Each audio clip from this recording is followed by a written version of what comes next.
To my opponent team, did you really do your research very well? Yes. Yeah, sure. Housemaster Kurtz is I think one of the judges. I will repeat, did you really do your research very well? Of course. Because it seems like you have all the textbooks. Yes, you have textbooks, but did you really comprehend what is written on that book?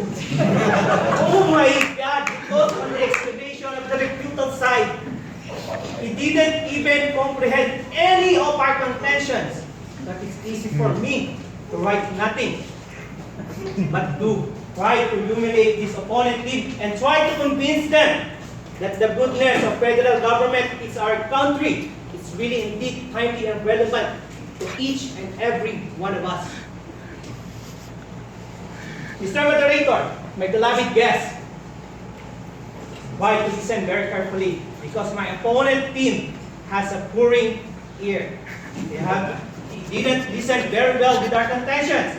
Just like in laboratories of democracy. My God, why did you tell that we are trying to compare with other countries?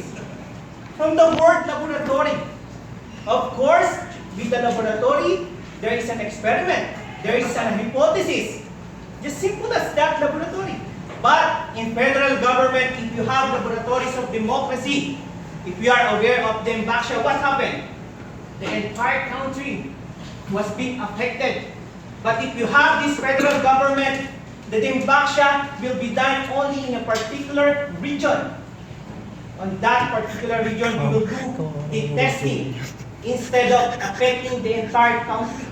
That's how laboratory of democracy. Maybe you are not yet aware with the history of the Dimbaksha controversy. You might read it. And I give it to you later on. Our second contention, diversity of preference. My God, this is very easy. It's a no-brainer explanation. Diversity of preference is not about how nice the government is.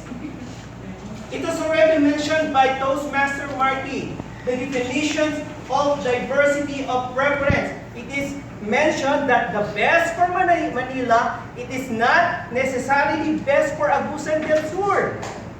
So what does it mean?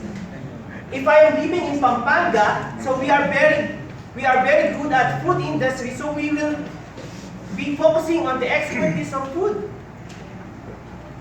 That's how diversity of preference is. And the third, subsidiarity.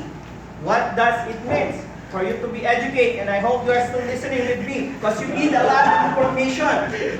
Because subsidiarity means to empower these people in community. Because what is happening in unitary system, it is controlled only by the central government.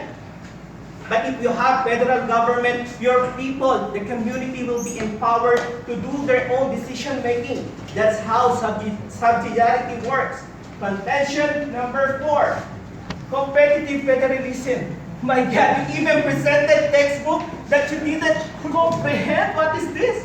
Competitive federalism means we will going not to compete each other, but we will going to compete with each region to be the best of the best among the regions so that we will help our state to be successful. That's how competitive federalism will work. Next is the bureaucracy. What does it mean? We mentioned Yolanda. When it comes to bureaucracy, do you know what happened really to Yolanda? Do you really know what happened to the funds of Yolanda?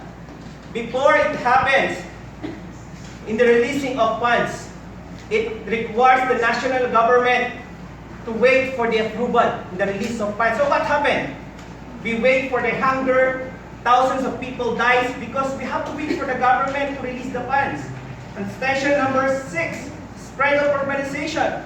Again, what does it mean? It's not to force the condition, but we will help in the federal government. We will try to have the same as Manila with the other community and cities.